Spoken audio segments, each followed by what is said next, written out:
নমস্কার। বৈদিক heritage research and education কলেজের পক্ষ থেকে আমি আচার্য অধ্যাপক প্রদীপ ঘাঁটি মে মাসের ৩টি অগ্নিরাশি অর্থাৎ মেষ, সিংহ এবং ধনু রাশি কেমন যাবে সেই বিষয় নিয়ে আমি আলোচনা করব। তার আগে আমার মনে হয়েছে যেটা যে ৩টি অগ্নিরাশি সম্বন্ধে আলোচনা করার আগে কিছু না কিছু এই ৩ অগ্নিরাশি সম্বন্ধের আলোচনা করার প্রাসঙ্গিকতা আছে। যদি এই ৩ রাশি সম্বন্ধে আলোচনা না করি তাহলে আজকের মূল আলোচনাটা অপ্রাসঙ্গিক বলে আমার ব্যক্তিগত মনে হবে। তাই আমি এই ৩ রাশি সম্বন্ধে প্রথম আলোচনা করছি। প্রথমেই বলি ৩টি অগ্নিরাশি অর্থাৎ মেষ, সিংহ এবং ধনু। এদের মধ্যে একটা জিনিস দেখবেন যে অসম্ভব রকমের একটা তেজ আছে, যার কারণে এরা যখন যে কাজের মধ্যে আত্মনিয়োগ করে তখন সর্বস্ব কিছু নিজের দিয়ে সে সেই কাজটা করে। এক কথায় যদি আপনারা বলেন বা আপনারা দেখেন তাহলে একটা জিনিস দেখবেন যে এরা কিন্তু আর যাই হোক কুড়ে নয়, অর্থাৎ এরা সর্বদা কাজ নিয়ে থাকার একটা মানসিকতা এদের মধ্যে থাকে।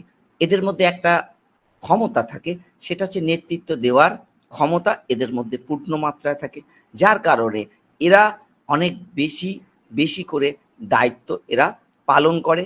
সেখানে সমাজ জীবনে বলুন বা সংসার জীবনে যাই বলি না কেন, যে এরা যদি ইচ্ছে না থাকে তাহলেও একটা জিনিস আপনারা দেখবেন যে এদের ক্ষেত্রে সেই ইচ্ছের বিরুদ্ধে গিয়েও অনেক কিছু মানা হচ্ছে যে দায়িত্ব এদেরকে নিতে হয়।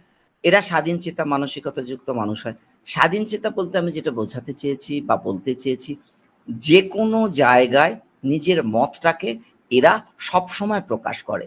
এইটার ফল যেটা হয় সেটা হচ্ছে সংসার জীবন বলুন বা কর্মজীবনে এরা যেখানেই থাকুক না কেন, এই অগ্নি রাশিগুলো অর্থাৎ মেষ, সিংহ এবং ধনু এদেরকে নিয়ে একটা বিতর্ক তৈরি হয়। তার কারণ এরা সাদাটা সাদা এবং কালোটা কালো বলতে অভ্যস্ত। এর ফলস্বরূপ যেটা হয়, বহু ক্ষেত্রে এরা যেমন বিতর্ক তৈরি হয় এদেরকে নিয়ে, ঠিক একই সঙ্গে অনেক লোকই এদেরকে সহ্য করতে পারে না।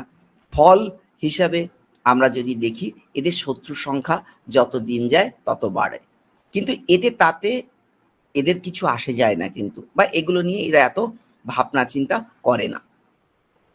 তবে একটা জিনিস এদের মধ্যে যেটা আছে, আপনারা যারা সিংহ রাশি বা মেষ রাশি বা ধনু রাশির মানুষজন আছেন দেখবেন আপনাদের অবশ্যই আপনারা সৌভাগ্যবান হবেন। জীবনে যে কোনো না যে কোনো ক্ষেত্রে অবশ্যই আপনারা সৌভাগ্যবান হবেন এবং ঈশ্বরের অসীম কৃপায় আপনাদের জীবনে বড় বড় বিপদ আসে, অনেকের জীবনে সেই বিপদগুলো আসে, কিন্তু সেই বিপদগুলো থেকে অনেকে নিজেকে রক্ষা করতে পারে না। তার মূল কারণটা হচ্ছে ঈশ্বরের কৃপা থাকে না। কিন্তু আপনাদের ক্ষেত্রে অর্থাৎ ৩ রাশি, সেটা মেষ, সেটা হচ্ছে সিংহ এবং ধনু রাশির ক্ষেত্রে ঈশ্বরের কৃপা সবসময় থাকার জন্য তাদের মধ্যে এই বিপদ থেকে তারা সহজে মুক্ত হতে পারে। এরা খুবই ইমোশনাল বা আবেগী এবং পরোপকারী মানসিকতাযুক্ত মানুষেরা হয়। যাই হোক, আমি খুব সংক্ষেপে আপনাদেরকে এই অগ্নি রাশিগুলো সম্বন্ধে আলোচনা করলাম। এই অগ্নি রাশিগুলো সম্বন্ধে সংক্ষেপে আলোচনা যেটা করলাম, এছাড়াও এই আলোচনার বিষয়গুলো আপনারা এই ১৪৩২ সালের বিশুদ্ধ সিদ্ধান্ত পঞ্জিকায় আমার লেখা আছে যে রাশি দিয়ে মানুষ চিনুন। সেখানেও কিন্তু আপনারা এই শুধু অগ্নি রাশি বলবো না, অগ্নি, পিতৃ, বায়ু, জল প্লাস হচ্ছে যে ১২টা রাশি সম্বন্ধে খুব সংক্ষেপে সেখানে আলোচনা করা হয়েছে। এবং এইটা শোনার পরে বা এইটা পড়ার পরে আপনাদের রাশি সম্বন্ধে এবং মানুষ সম্বন্ধে একটা ধারণা কিন্তু আপনাদের তৈরি হবে। যাই হোক, এটা রাশি সম্বন্ধে একটা সংক্ষেপে আলোচনা হলো। ভবিষ্যতে যদি কখনো রাশি সম্বন্ধে আবার আলোচনা করার সময় আসে তাহলে নিশ্চয়ই সেই বিষয়গুলো নিয়ে আমি আলোচনা করব। এবার আসছি যে প্রথম অগ্নি রাশি অর্থাৎ মেষ রাশি বা লগ্নের মে মাসটা কেমন যাবে সেই নিয়ে আলোচনা করব। এপ্রিল মাসটা যতটাই খারাপ যাক না কেন তার তুলনায় অবশ্যই কয়েক গুণ ভালো যাবে আপনার মে মাসে। তবে কতটা ভালো যাবে মে মাস সেটা কিন্তু নির্ভর করছে আপনাদের হরোস্কোপ ওপর, কিন্তু পুরো বিষয়টা কিন্তু নির্ভর করছে। সেই বিষয়টার ওপর কিন্তু আগে প্রাধান্য দিতে হবে। এবার এই মাসে যেটাকে মেন যে বিষয়গুলো ঘটবে তার মধ্যে অন্যতম যে বিষয়টা যে হারিয়ে যাওয়া সম্মান, অর্থাৎ আগে যেখানে সম্মানটা আপনি পেতেন না বা কারোর কাছ থেকে অসম্মানিত বা অপমানিত হয়েছেন এরকম বিষয় যদি হয়ে থাকে তাহলে সেই সম্মান আবার ফিরে পাবেন। বা আরেকটা কথা যেটা আসবে সেটা হচ্ছে নতুন করে সম্মানিত হবেন। কারণ যদি দেখা যায় সেটা হচ্ছে যে এপ্রিল মাসে কোনো না কোনো ক্ষেত্রে আপনি অসম্মানিত বা অপমানিত হয়েছেন। এর আগে যেটা বলার প্রয়োজন আছে যে আগে যে কোনো ক্ষেত্রে যতটা হতাশা, নৈরাশ্য, দুঃখ ছিল সেই জায়গা থেকে নতুন করে আশার আলো আপনি মে মাসে দেখতে পাবেন। অনেক ক্ষেত্রে দেখবেন যে এই মাসে শারীরিক বা মানসিক দুর্বলতা কম বেশি থাকবে। এই মাসে নতুন কিছু শুরু করলে অবশ্যই লাভবান হবেন। তবে সেই লাভবানটা সঙ্গে সঙ্গে না হলেও লং টার্ম অর্থাৎ পরবর্তী ক্ষেত্রে সেই জায়গাটা গিয়ে দেখবেন যে সেখান থেকে আপনারা নতুন কিছু জিনিস বা নতুন বিষয়গুলো কোনো না কোনো প্রাপ্তি আপনার অবশ্যই হচ্ছে। এবার কাজের প্রসঙ্গগুলো আসি যে কোনো কাজের ক্ষেত্রে অপরের সহযোগিতা আপনি পাবেন, যেটা অতীতে পেয়েছেন, পাননি বলে ভুল বলবো, পেয়েছেন, কিন্তু এখন থেকে মে মাস থেকে দেখবেন সহযোগিতাটা অবশ্যই পাবেন। মে মাসের শেষের দিকে দেখবেন একটা বিষয় ঘটবে, সেটা হচ্ছে অর্থনৈতিক শ্রীবৃদ্ধি, যেটা আপনি চাইছেন দীর্ঘদিন ধরে সেই অর্থনৈতিক শ্রীবৃদ্ধি হবে বা তার একটা পথ কিন্তু আপনার খুলে যাবে। আর একটা জিনিস যেটা হবে যে খরচ কমিয়ে অর্থ সঞ্চয় করবার যে মানসিকতা, সেই অর্থ সঞ্চয় করার মানসিকতা কিন্তু বাড়বে। এই মাসের মাঝামাঝি সময় থেকে জনসংযোগ বলতে যেটা বুঝি অর্থাৎ পাবলিক ডিলিংস সেটা কিন্তু বাড়বে। এই সময় যে কোনো গুরুত্বপূর্ণ সিদ্ধান্ত নিলে অবশ্যই আগামী দিন লাভ হবে। নিজের ওপর আস্থাশীল হলেও এমন কিছু ঘটনা এই মাসে ঘটবে যেখানে আপনাকে অনেক বেশি বিচলিত করে দেবে। যাই হোক, একটা বিষয় মাথায় রাখবেন যে সারা মে মাস জুড়ে যদি আমি বিষয়টাকে দেখি কেমন যাবে, তাহলে মোটের ওপর বলবো যে এই মাসটা আগের মাসগুলোর তুলনায় অনেকটা কিন্তু ভালো যাবে। এটা নিয়ে দুশ্চিন্তা করার কিন্তু আপনাদের কোনো কারণ নেই। এরপরে আসছি আমরা দ্বিতীয় অগ্নিরাশি কে, সেটা হচ্ছে সিংহ। এই সিংহ রাশি বা লগ্নের মে মাস কেমন যাবে সেই বিষয় নিয়ে আলোচনা করছি। অবশ্যই এই মাস নিজেদের যে দুর্বলতাটা ছিল সেই দুর্বলতাটাকে কাটিয়ে উঠে গতিময় জীবন বলতে যেটা বুঝি সেই গতিময় জীবনে নিজেদেরকে আত্মনিয়োগ করতে পারবেন।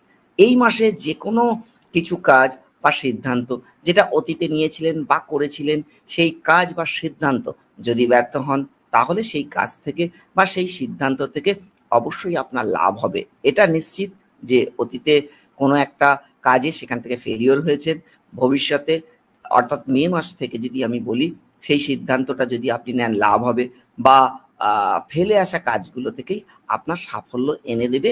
সেটা হচ্ছে মে মাস থেকে তার সূচনাটা কিন্তু দেখবেন প্রথম থেকেই শুরু হয়ে যাবে এবং যে কোনো কিছু স্থায়ী প্রাপ্তি অবশ্যই হবে বা স্থায়ী প্রাপ্তির দিক খুলে যাবে। দুটো দিক হয়, একটা হচ্ছে আইদার আপনার প্রাপ্তি হবে, প্রাপ্তি যদি না হয় তাহলে একটা জিনিস দেখবেন যে একটা পথ খুলে যাবে যে স্থায়ী প্রাপ্তি দিকে আপনি কিন্তু এগিয়ে যাচ্ছেন।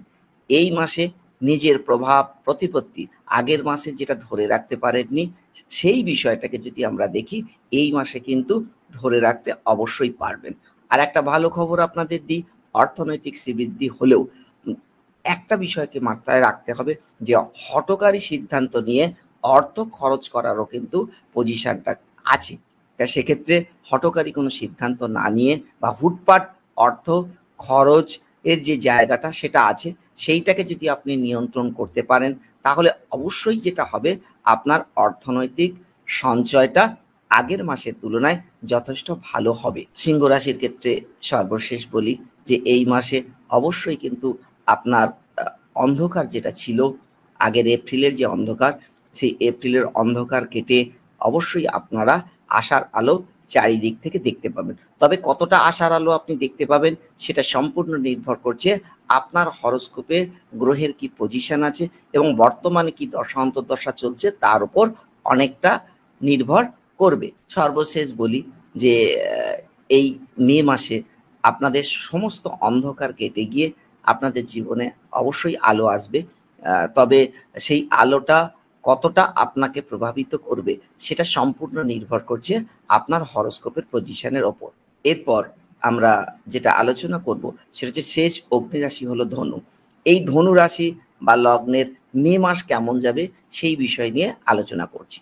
এই মে মাসের মাঝামাঝি সময় আপনারা দেখবেন যে যদি কিছু ভুল করে থাকেন, কারণ কাজ করতে গেলেই ভুল হয়, সুতরাং আপনারা যে ভুল করবেন না এরকম বিষয় না। যদি ভুল করে থাকেন তাহলে একটা কারেকশন করার যে সময় বা কারেকশন করার একটা পরিস্থিতি আপনাদের কিন্তু অবশ্যই আসবে, সেটা মে মাস থেকে আপনারা পাবেন।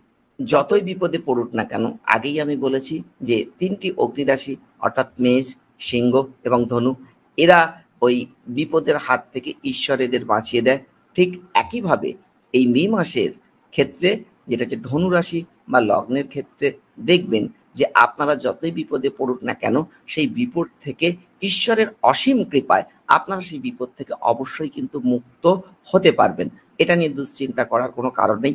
যে যত কিছু সমস্যার মধ্যে এপ্রিলে থাকুক না কেন, সেই সমস্যা মুক্তির যে পথ, সেই মুক্তির পথটা আপনারা অবশ্যই মে মাস থেকে দেখতে পাবেন। এই মাসের শেষের দিকে একটা বিষয় দেখবেন আপনাদের ঘটবে, যেটা হচ্ছে গৃহ সংক্রান্ত যদি কোনো সমস্যা থাকে তাহলে সেটা কমলেও কিন্তু বিবাহিত যে মানুষজন যারা আছেন তাদের ক্ষেত্রে একটা বিষয় আমরা বলবো যে মতপার্থক্য বা মতবিরোধ স্বামী এবং স্ত্রীর মধ্যে হবে। তার অনেকগুলো কারণ, অ্যাস্ট্রোলজিক্যাল বিষয়গুলো আছে, আমি সেই বিষয়গুলো নিয়ে আলোচনা করছি না, কিন্তু সামান্য বিষয়গুলো নিয়ে মতপার্থক্য মতবিরোধ তৈরি হবে। এবার সেই মতপার্থক্য মতবিরোধ কতটা পর্যন্ত যাবে সেটা সম্পূর্ণ নির্ভর করছে আপনাদের হরোস্কোপের কি পজিশন আছে তার উপর। আর একটা জায়গা যেটা আপনাদের ক্ষেত্রে শুভ সংবাদ, সেই শুভ সংবাদটার মধ্যে অন্যতম হচ্ছে অর্থনৈতিক শ্রীবৃদ্ধি। তবে অর্থনৈতিক শ্রীবৃদ্ধি হলেও এই মাসের শেষের দিকে দেখবেন হঠাৎ করে অর্থ খরচের জায়গাটাও কিন্তু তৈরি হবে। আর একটা বিষয় আপনাদেরকে লক্ষ্য রাখতে হবে সেটা হচ্ছে বিরোধী মানুষজন যারা আছে, যদি আপনাকে যারা এতদিন চাপে রেখেছিল, যে সমস্ত বিরোধী মানুষজন যাদেরকে আপনি কন্ট্রোল করতে পারেননি, এই মাসের মাঝামাঝি থেকে অর্থাৎ মে মাসের 15 তারিখের পর থেকে একটা জিনিস দেখবেন, আপনারা বিরোধী যে সমস্ত মানুষ বা যাদের সঙ্গে কথা বলতে ভয় পাচ্ছেন বা ভয় লাগতো, সেই বিরোধী মানুষজনদের কিন্তু মোকাবিলা করবার মতো সামনাসামনি তাদেরকে থেকে তাদের সাথে কথা বলার যে ক্ষমতা, সেই ক্ষমতাটা অবশ্যই আপনি মে মাস থেকে পাবেন।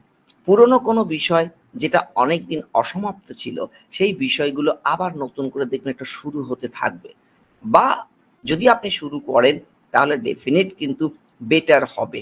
কার ক্ষেত্রে? ধনু রাশি বা লগ্নের ক্ষেত্রে। গৃহ বা মনের কাছের কোনো মানুষের জন্য এই মাসে দুঃখ পাবেন।